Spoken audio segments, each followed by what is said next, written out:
Welcome back, listeners. Tonight, our signal takes us to Derry, Maine, a town the world seldom sees and seldom remembers, a place that slips quietly from memory. And in that hidden place within us all, where reason fades and fear remains, something is waiting, and something feeds. In Derry, sometimes things disappear. Sometimes it's a bicycle left on the street, or a light on a porch that's gone dark, or a paper boat drifting away in the rain.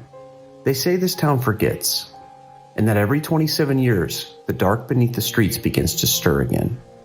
Some nights, the air feels wrong, almost like something's waiting and listening just below your feet.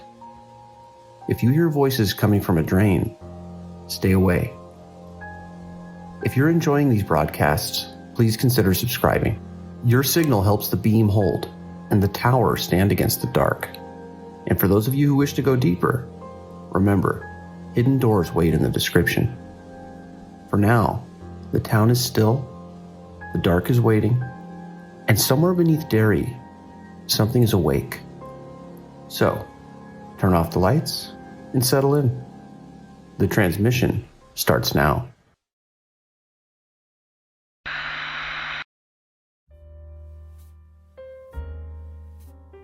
It's just after midnight in the mid-coast. You're tuned in to WCAN 19, Derry's Nightline. I'm John the Shellman Shelley, taking you through the small hours in a town that's finally shaking off the last of that winter chill. It's a quiet April night out there, not much moving on the streets. If you're coming in on 29 or crossing the bridge into downtown, watch for that patchy mist rolling in off the canal. It's thick enough to make the streetlights look like they're miles away. It's just one of those nights where the world feels a little larger and a little emptier than usual. You feel that pressure in your ears? That heavy sinking feeling in the pit of your stomach? That's just the weight of the world, folks. But don't you worry. The Shellman's got his back arched and the earth is resting easy tonight. Just keep it locked to 19. Now, we've got a few things on the docket tonight. I know the town council's extended that evening curfew for the younger set, so keep that in mind if you're heading out. We've also had a few reports of some maintenance issues near the standpipe, so expect some detours if you're taking the back roads. Just a bit of spring cleaning for Derry. But here at the station, we stay steady. We keep the lights on, and we don't let the silence get the upper hand. The lines are open. I want to hear from you. Whether you've got a story to tell, or you just want to check in and let us know you're out there, give me a ring. We're here until the sun finds its way back to Derry. Let's get into it. Stay tucked in. Stay steady. On this shell, we hold the world.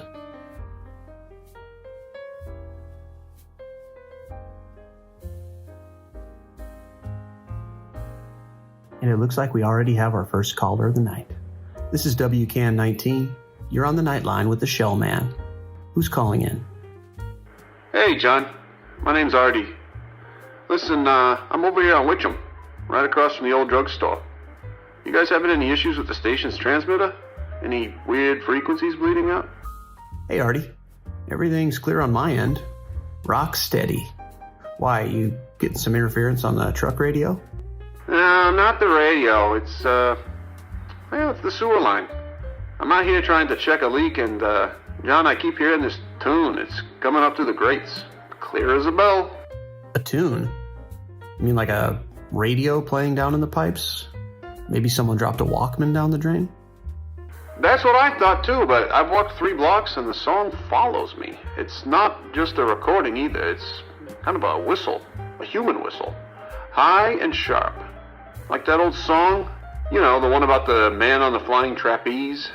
I've been standing here for 10 minutes just trying to figure out the acoustics of it. How can a sound carry that far through a damn pipe without echoing? The man flying on the trapeze. That's an old one. You sure it's not just wind catching the iron? You can get a good gust through those grates. Hey, I thought so too, but the air down there is still. And get this, the manhole cover, it's vibrating. Not like a motor, but like it's tapping along to the beat. I put my boot on it to steady it, and I can feel it thumping right through the sole. I'm just baffled. I've been here 40 years. I've never seen the city plumbing act like it's at a concert. Vibrating to the beat? Well, that's a new one for the books. Maybe some kids are down there messing around.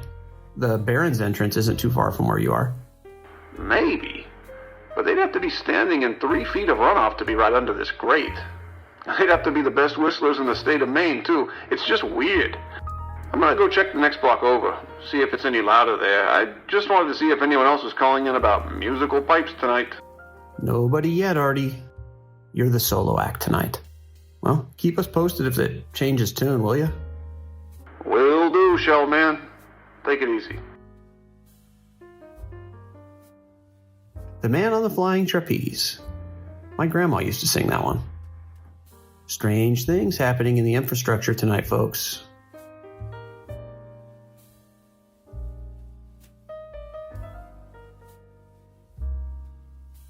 WCAN 19, you're on the Nightline. John the Shellman Shelley here. John, it's Tom Bowie down at the station. You got a second? Sergeant, always have time for the law. You're working late again. What can the Shellman do for the boys in blue tonight? I need a favor, John. I need you to lean into that microphone of yours and remind folks of the 9 p.m. curfew. We're still seeing bikes left out on sidewalks, teenagers hanging out in the park benches after dark. It's making our jobs a hell of a lot harder.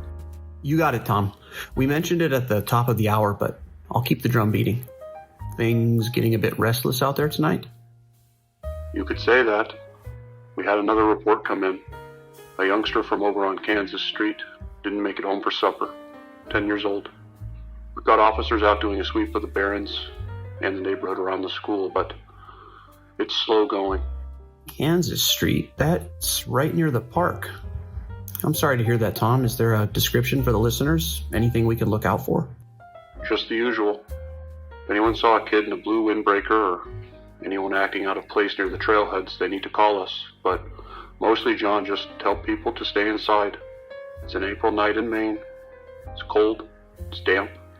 No reason for anyone to be wandering the streets alone, especially not if they're kids. If they aren't in bed, they need to be getting there now.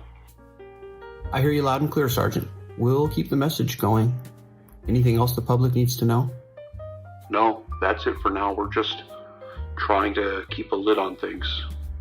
Tell folks to keep their porch lights on. It helps our patrol cars see the house numbers. Thanks for the airtime. All right, Tom. Stay safe out there. Well, listeners, you heard the sergeant. If you're out there and you're under 16, go home. And if you're a parent, check the bedrooms. Let's do our part to keep the streets clear for the PD. We're going to take a short break, and then we'll get back to the calls. Stay tucked in, Derry.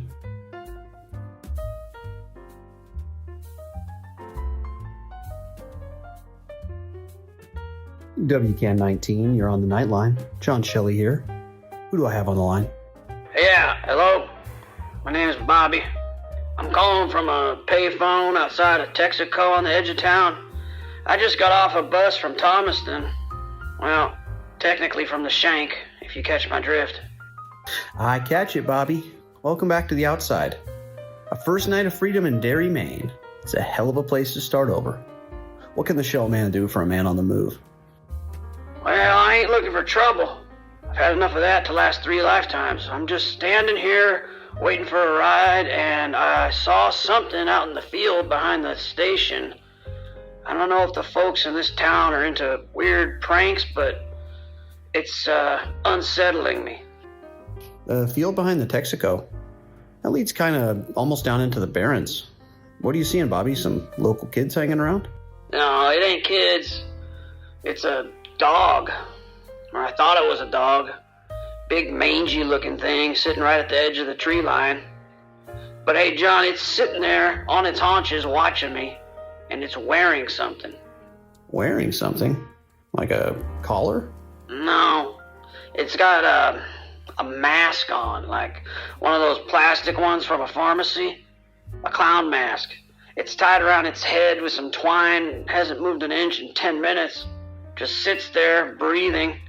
Can see steam coming off it in the light. Just staring at me through those plastic eye holes. Dog in a mask. That's a new one. Maybe someone's lost their pet or mean-spirited joke by some teenagers. I don't think so, Shellman. I've seen some bad things behind the walls at Shawshank, but I've never seen an animal act like that.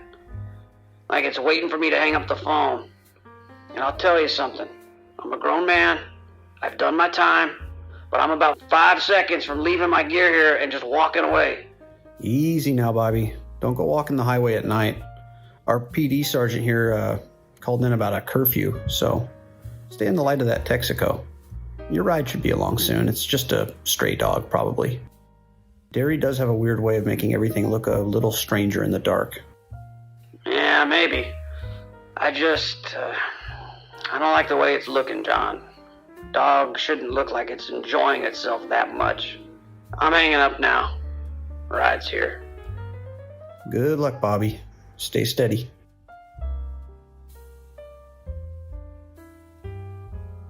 Dogs in masks. Yikes. This next one goes out to Bobby. Welcome home.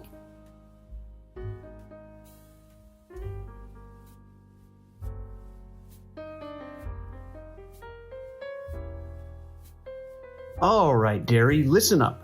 I told you we had something special for tonight. We're officially less than 2 months away from the biggest show of the summer down at the Civic Center. That's right, Larry Underwood is bringing Baby Can You Dig Your Man right to Maine, and your friends here at 19 have your way in. So I'm looking for caller number 9. If you're the 9th person to hit the lines at 555-0119, you're walking away with a pair of front row tickets and a backstage pass to meet the man himself. Let's see who's got the fast fingers tonight. Line 1, not quite. Line 4, oh, so sorry. Line 7, sorry.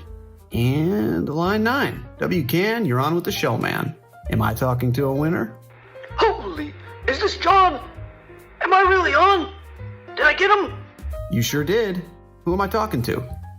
My name's Vinny. Vinny Greco. From over by the Ironworks. Man, my girlfriend is gonna freak out. We've been playing that Underwood tape until the plastic wore thin. Well, Vinny, tell her to save her voice for the concert, because you just scored front row, buddy. Are you a big Larry Underwood fan? Are you kidding? That guy is the real deal. Though I gotta tell you, John, it's a good thing I stayed up late to call. I was actually just about to head out and look for my dog. He's been acting crazy all night, scratching at the cellar door like there's a party going on down there. Well, hey, maybe the dog heard the music and wanted to dance, Vinny. Listen, stay on the line. My producer's going to get your details. So don't hang up or the tickets go back in the shell. I ain't going nowhere. John, thanks a million. There he goes, folks. Vinny Greco, our big winner tonight. We'll have another pair of tickets later to give away, so don't touch that dial. Front row seats, backstage passes, and a night you'll always remember. These Larry Underwood tickets were brought to you by WCAN 19, The Can, and by Derry Ice and Fuel. The ground is thawing, Derry, but April mud can be a real bear. Whether you're looking for a cord of seasoned hardwood to take the chill off these damp spring nights, or you need a delivery of heating oil before the next cold snap, boys at Derry Ice and Fuel are ready to haul. We've been keeping this town warm since the turn of the century, through the floods and the fires. So stop by our yard on Niebold Street and mention the Shellman to get a free 5-gallon kerosene jug with any fill-up. Derry Ice and Fuel, we've got the grit to keep the town moving. Reliable, local, deep-rooted.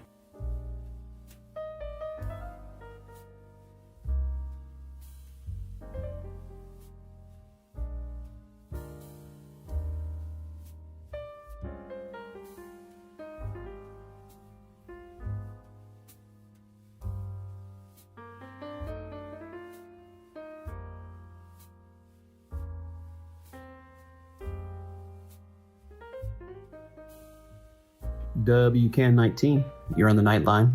Who am I talking to tonight? Hi, John. It's Debbie. I'm a floor nurse over at Juniper Hill. I'm calling from the break room. Hopefully the supervisor isn't listening. Nurse Debbie, doing the Lord's work over there. How are our neighbors at the Hill holding up tonight? Everyone tucked in? It's been a restless one, John. I don't know if it's the April thaw or what, but the wards are loud. We've had 3 patients in the high security wing tonight claiming they can hear music coming through the floor vents. They're all agitated, talking about some grand opening or a circus that's supposed to start later tonight. A circus? I guess if you're stuck in there, your imagination can go for a walk. You think it's a collective bug they've caught?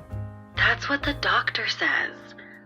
But John, I had to go down to the boiler room an hour ago to check the thermostat.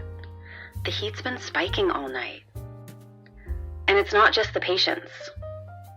Down there, near the main furnace, it's different. Different how, Debbie? Old buildings like that do have strange drafts sometimes.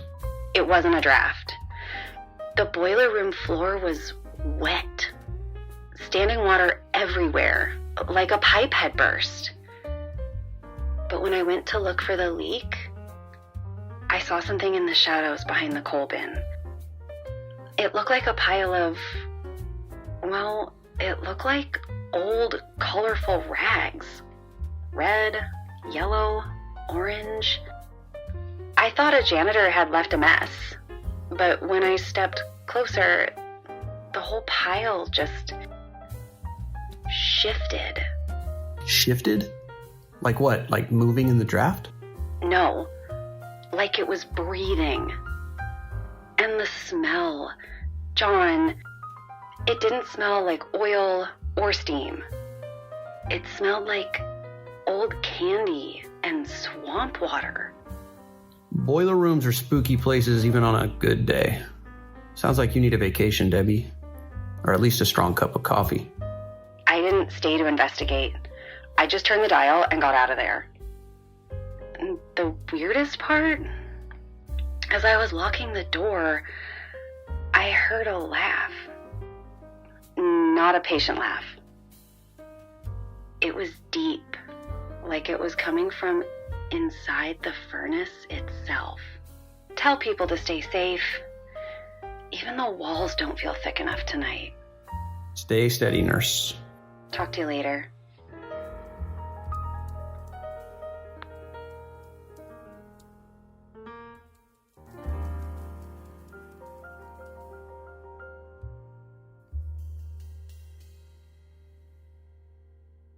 WCAN 19, you're on the Nightline.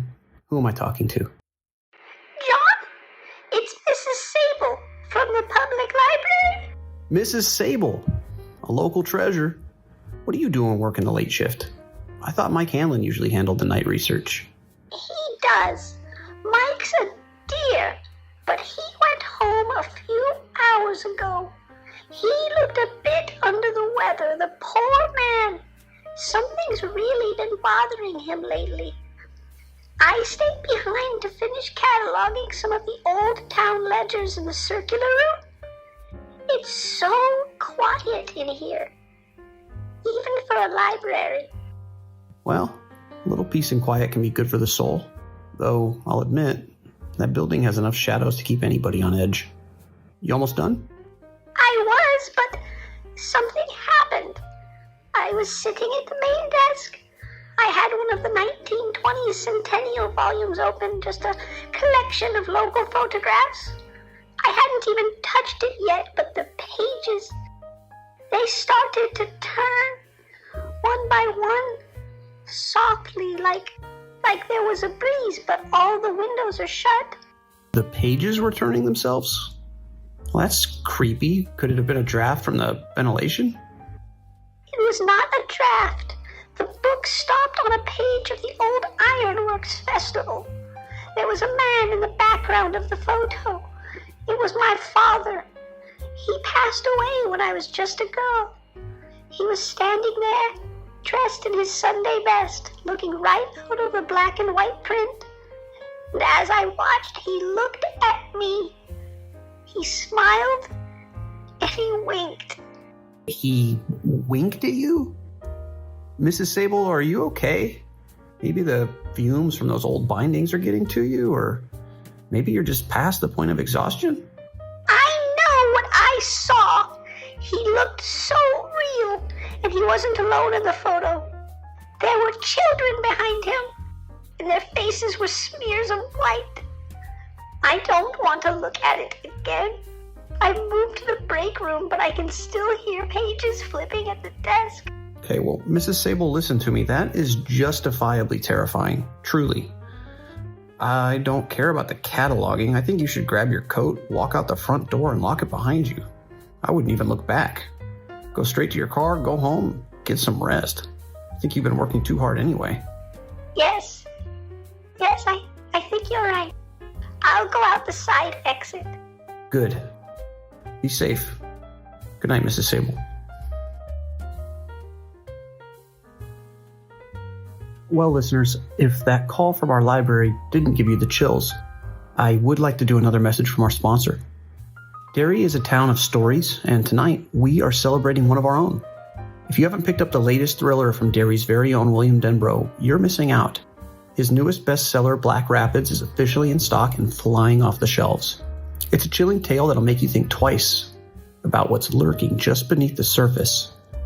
Whether you're a fan of Mr. Denbrough's ghoulish imagination or you're looking for something a bit more historical, Second Look Books has the largest selection in the Mid-Coast.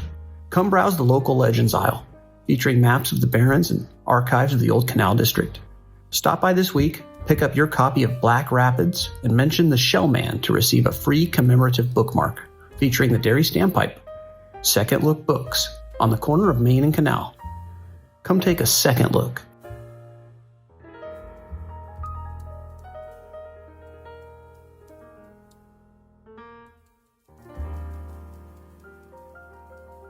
WCAN 19, you're on the Nightline.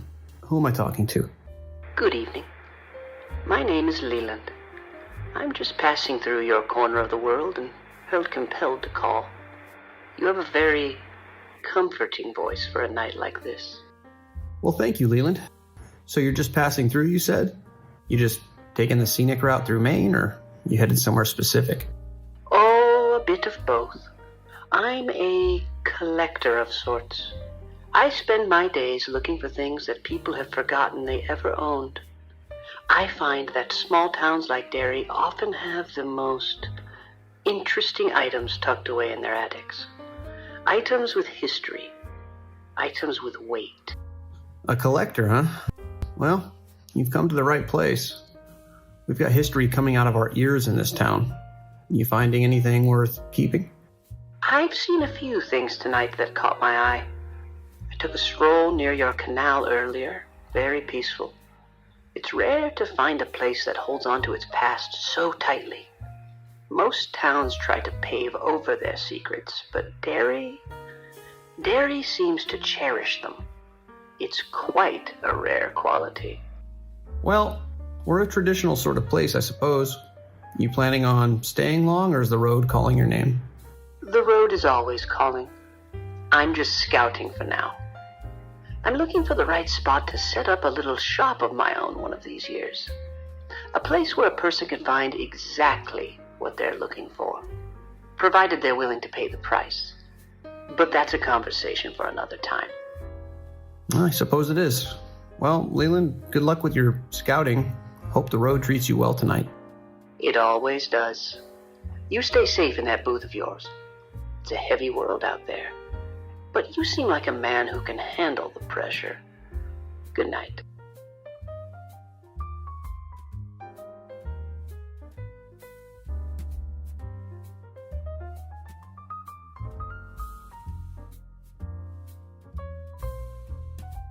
WCAN 19, you're on the Nightline. I'm the Shellman. Who am I speaking with? My name's Bill. I work down at the waterworks. Well, I used to. I'm sitting here looking at an obituary from the News Frontier for a guy I used to pull shifts with, a guy named Johnson. I just saw that he passed away at 42. Natural causes. What a joke. I'm sorry to hear that, Bill. 42 is no age at all. You say you guys work together? Was he a friend of yours? Well, we weren't friends. Nobody was friends with Johnson after the summer of '79. He used to be the loudest guy in the break room, always talking about his car, his girl. And one night we had a clog in a primary filtration tank. So Johnson volunteered to go down into the dry well to clear the intake screen. He was only down there 10 minutes, but when he came up, he didn't say a word. He walked straight to his locker, took his coat, and never came back. He spent the next 7 years sitting on his porch, drinking, staring at the grass until his heart just quit. He just walked away? No explanation? Nothing? It's a hell of a way to leave a pension behind. Did he ever tell you what happened down there? He didn't have to. I went down there an hour later to finish the job. I expected to find a branch or some trash, but it wasn't trash.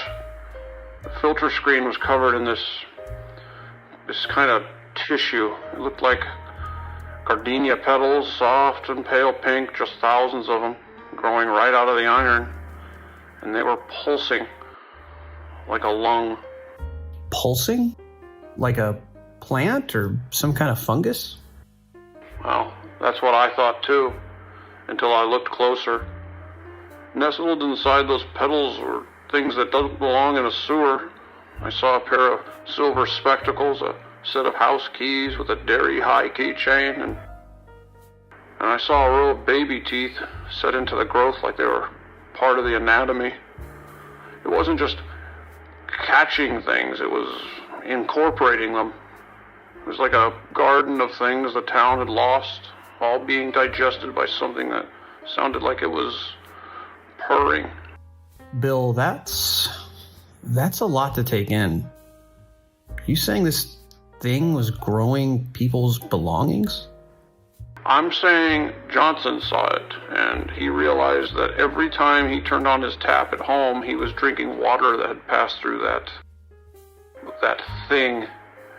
He couldn't live with the taste of it anymore, and neither can I, some nights. Anyway, I just wanted someone to know that Johnson wasn't crazy. He was just the only one who couldn't forget the smell of those flowers. Good night, John. Natural causes. Derry, I don't know what to tell you after a call like that. I think I'm gonna take a short break. I'm John the Shellman Shelley. We'll be here until the light comes back.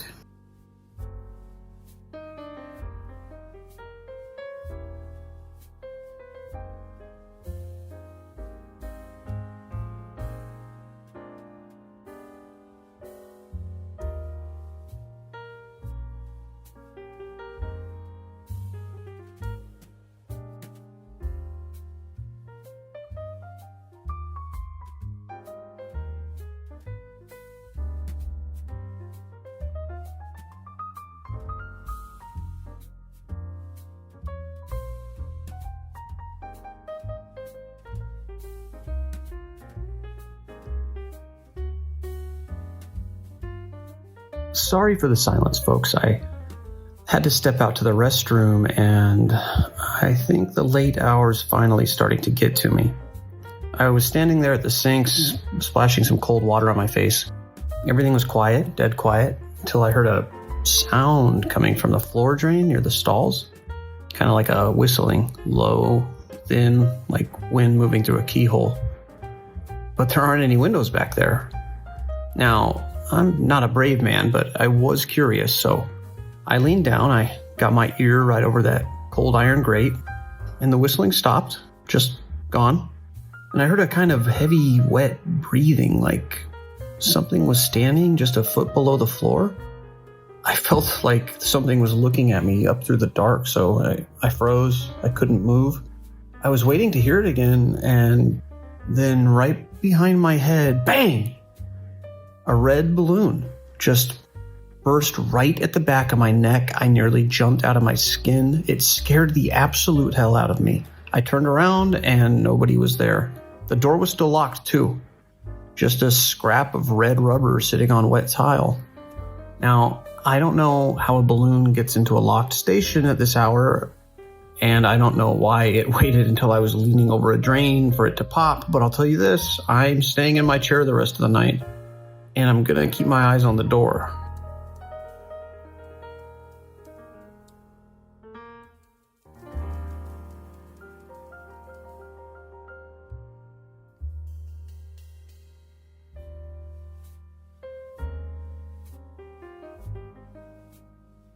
WCAN 19, you're on the Nightline. John Shelley here. Who am I talking to? John, it's Dan. Listen, I'm hauling timber up to Bangor. I'm about 10 miles outside of Derry city limits. I think I just made a big mistake. Whoa, hey Dan. Take it easy, brother. You sound like you've seen a ghost. What's going on out there on Route 2? Well, I picked up a hitchhiker. I know. Rule number 1, you don't pick up strangers at night. But the kid looked so normal, John. Just a guy in a flannel shirt standing by the bridge. I thought maybe his car broke down and he was trying to beat curfew. Well, you've got a good heart, Dan. Did he say where he was headed? That's the thing. He hasn't said a word about where he's gone. He just climbed in, sat there in the passenger seat and stared straight ahead. But, John, it was the smell. He smelled like old wet leaves and copper, and his skin, it was too tight for his face. Sounds like a hiker who's been out in the mist way too long. Did you try talking to him? I asked him his name. He didn't look at me. He just leaned over real slow until his breath was right on my ear, and he whispered, "You don't have to worry about the road, Dan. Where we're going, we all float." And then he started laughing. Not a normal laugh either. It gave me the chills.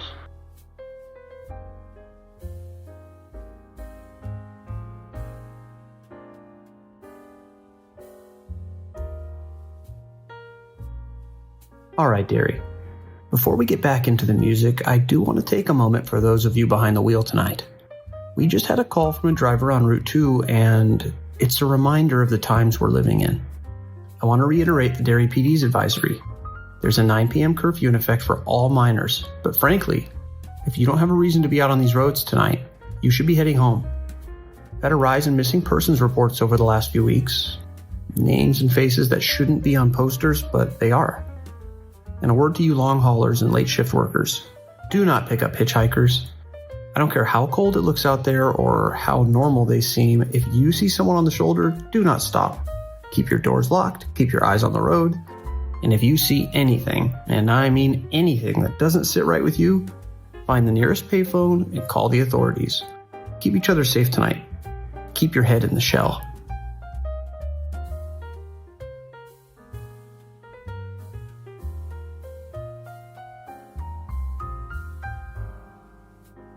When you think of Derry, you think of family. And at Keen's Drugstore, they've been part of the family for generations. Is the damp April air giving you a scratchy throat? Or maybe the kids are feeling a bit restless with the new curfew.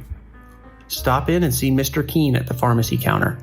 From their world-famous cherry phosphates at the soda fountain to their fully stocked medicine cabinet, they have exactly what you need to feel like yourself again. Remember, for our neighbors with chronic conditions, Mr. Keen specializes in custom prescriptions. Whether it's a specialized inhaler or just something to calm the nerves, they pride themselves on a personal touch that you won't find in the big city. Keen's Drugstore. They know what ails you, and they know how to fix it. Open till 10 p.m. nightly. See you at the counter.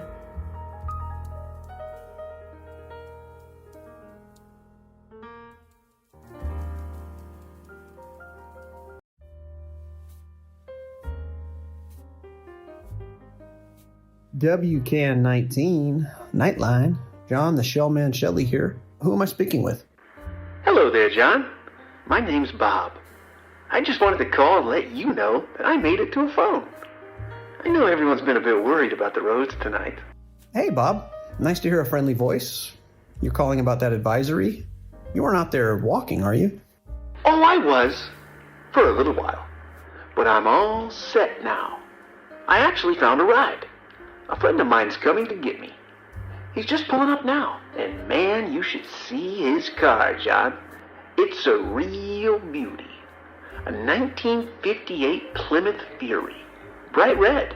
It's got those big fins. They look like wings coming out of the mist. That's a classic, Bob. Not too many of those left on the road. Sounds like your friend has good taste. So are you headed home then? Oh, we're going somewhere, John. Somewhere very special. My friend, he's very good at finding people who are lost. He says the road's just a suggestion once you know the right shortcuts. He's waving at me now. He's got a real big smile. I think he likes your show.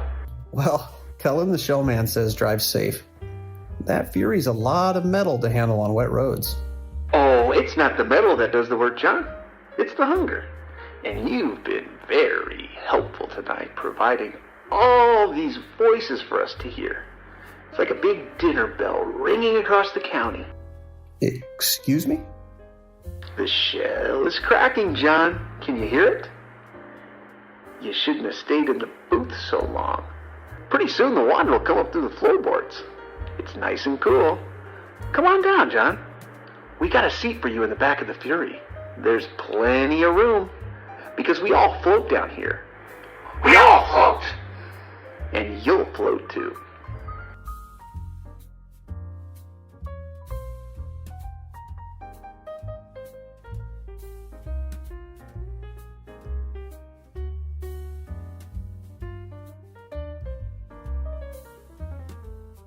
I would like to apologize to anyone listening. That last caller, I don't know what that was. Some folks have a cruel streak, I suppose. I know tonight's been a lot. The air in the booth has been feeling tense. But if we're all being honest with each other, and it's late enough that honesty is all we have left, Derry's always had some kind of air about it, hasn't it? It's a town that holds its breath. You feel it when you walk through the Barrens, Main Street, passing the old ruins of the Kitchener Ironworks at sunset. You see those rusted gears sticking out of weeds like bones of a giant, and you remember. We talk about the good old days, but we never talk about the cracks in them. We don't talk about that Easter Sunday back in 1906. The records say the Ironworks just exploded in the middle of the egg hunt. One minute there were kids laughing and running through the machinery, and the next, fire and a silence that lasted for 80 years. You know, they never found all of them, Derry. Some of those children just vanished into the smoke, and the town went back to work the next week. Like it was a price everyone agreed to pay. The Black Spot, the Bradley Gang. Every so often this town bleeds, and we wash the sidewalks, we paint the storefronts, and we call it bad luck. But maybe the reason we don't look too hard at these things is we're afraid of what's there, and maybe we're afraid we'll recognize it. But anyway, that's enough talk. Let's get back to some calls.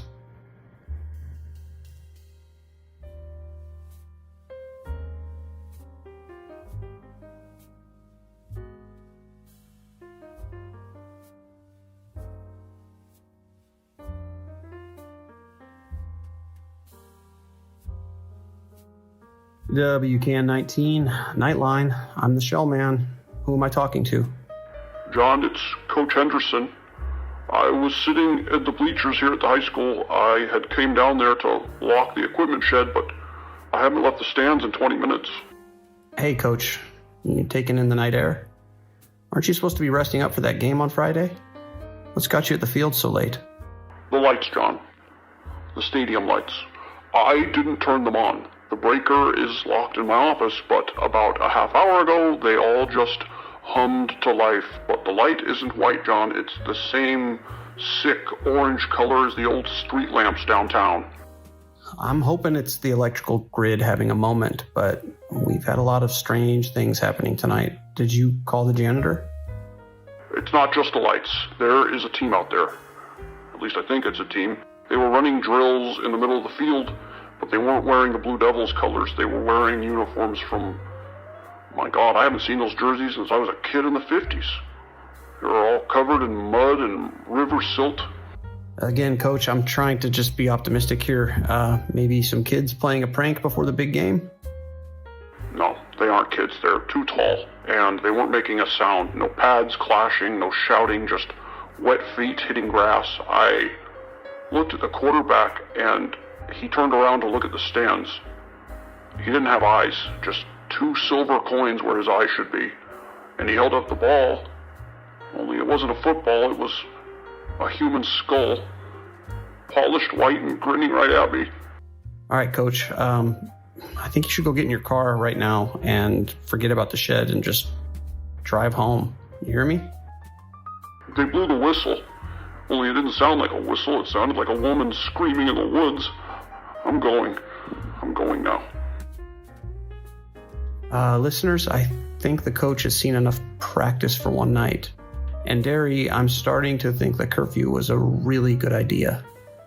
Let's go back to some music for a moment. We still have a ways to go before the sun comes up.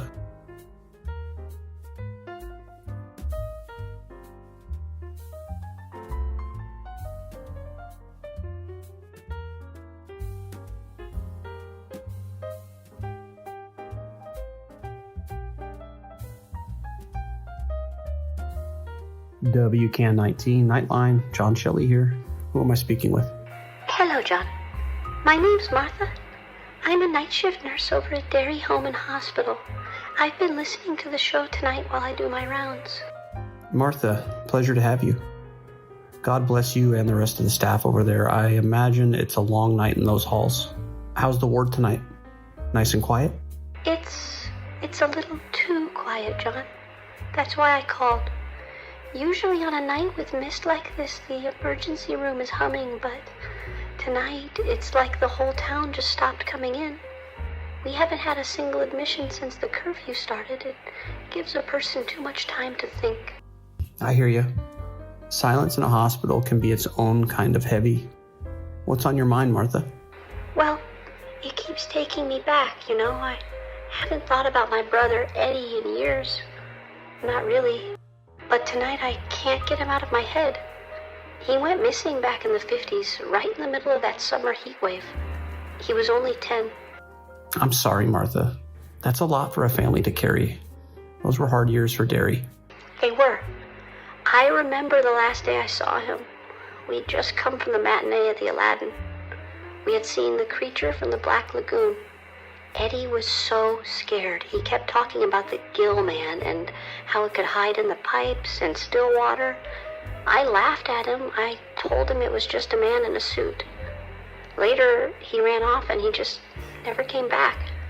We found his school book by the canal, but that was it.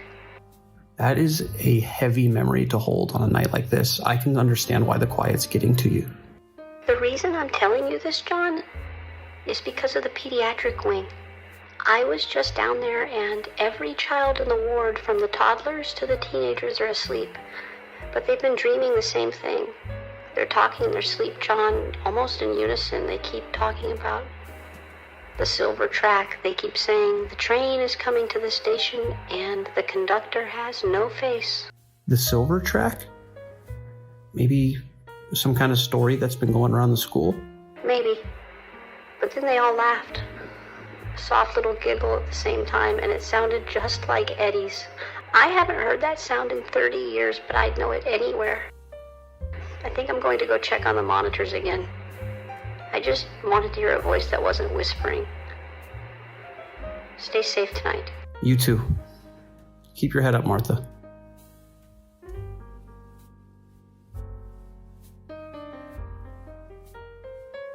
WCAN 19, you're on the Nightline. Hi, John. My name is Sandy. I'm a waitress over at the Jade of the Orient. Just closing up for the night. I've been listening to the other callers for the last hour, and, well, I've stayed quiet, but after hearing that nurse talk about her brother, I felt like I had to dial in. I feel like I'm going crazy, but after tonight, maybe I'm just finally paying attention. Go ahead, Sandy. The lines are all yours. We're listening. Thank you, John. It started about a week ago. My son, he's 12. He went out back to take the trash to the bins after dinner. It was only about 7:30, still light out, but he came back in 3 minutes later, and he was white as a sheet. He couldn't even speak. He just sat on the kitchen floor and started shaking.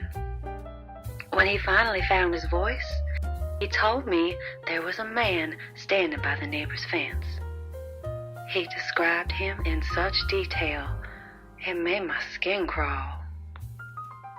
He said the man's face was, well, it was all burned, like raw meat. And he was wearing this dirty, striped sweater. But the worst part, John, he said the man had these long metal claws for hands, sharp steel blades instead of fingers. Now, I know what you're thinking, and I know my son. He went to that theater last month and saw that new horror movie, the one with the dream killer. I told him it was just his imagination. I told him he was just tired and the shadows were playing tricks on him. But he was inconsolable, John. It was so unlike him. He didn't sleep for 3 days. He kept saying the man was scraping his claws against the siding of the house. And then, a few days later, his friend Billy came over, and they were playing near the canal, down by the bridge where the water gets deep. Billy came running back to our porch, screaming his head off. He swore up and down that he saw a shark fin, a huge gray fin cutting through the water in the canal, moving against the current, just like Jaws. Now, I know it's impossible. A shark in a freshwater canal in the middle of Maine? It's ridiculous. And a man with knives for fingers? It's a movie character. I know neither one of these things are possible. I'm a rational woman, John. I work a double shift. I pay my taxes. I don't believe in ghost stories. But seeing the look in those boys' eyes, hearing the way my son cries in his sleep, it has me so worried I can barely function. It's like the things they're afraid of on the movie screen are, they're getting out. They're coming into our yard. I don't know what's happening to this town, but I don't think I'm going to let him out of the house tomorrow. Not even for school. Sandy, I don't think anyone tonight's going to call you crazy. Not after everything we've heard. Thank you so much for sharing that with us, truly. You take care of that boy of yours.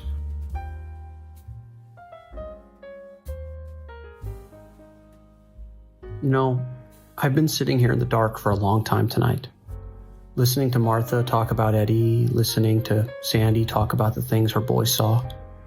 And something's been happening to me while I've been listening, like a scab being picked at. Something I haven't looked at in 30 years is starting to bleed through. I've lived in Derry my whole life. I've always thought I have a pretty good memory, but I'm realizing now I've been lying to myself. We all have. I was 12 years old. Back in the summer of '58, I'd just come from the Aladdin. I lived at that theater back then, and I'd seen The Blob. You guys remember that one? The creeping red slime that just consumed everything in its path? It terrified me. I couldn't even finish my popcorn. I walked home in the middle of the street because I was afraid something was going to ooze out from under the parked cars. I got home and I had to go down into the cellar to fetch something for my mother. I didn't want to go. The cellar floor back then was just dirt, usually damp, smelled like old potatoes. When I got to the bottom of the stairs, I saw it in the corner near the floor drain. It wasn't red like in the movie, it was gray, a dull gray like the color of a dead man's skin, and it was huge. It was pulsing. I watched it roll over a crate of old newspapers, and the paper didn't just get wet, it dissolved. I could hear it hissing. And then a face started to form in the middle of that mass. It wasn't a movie monster face, it was my grandfather. He'd passed away the year before, and he looked at me from inside that slime. His mouth opened to scream, but only black oil came out. And I ran. I flew up those stairs, I slammed the door, and I screamed for my father. And here's the part that's chilling me to the bone right now, Derry. My father came down, he looked in that cellar, and he told me there's nothing there. He told me I had just seen a shadow, and by the next morning, I believed him. I didn't just believe him, I forgot. I completely wiped it from my mind. I've lived in that house. I walked over that cellar for so long, and I never remembered that thing until Martha called tonight. How do you forget something like that? How does an entire town just look away? Derry, the shell is broken, and I don't think I can stay here anymore tonight. I'm going to go home and sit on my porch and watch the horizon. The mist is starting to thin out, and the sun will be up soon. And they say things are better in the light. I hope they're right. I truly do. This has been John Shelley for WCAN 19. If you're still awake, thanks for keeping me company. Sleep well if you can. And if you do dream, try to dream of somewhere else. Good night, Derry.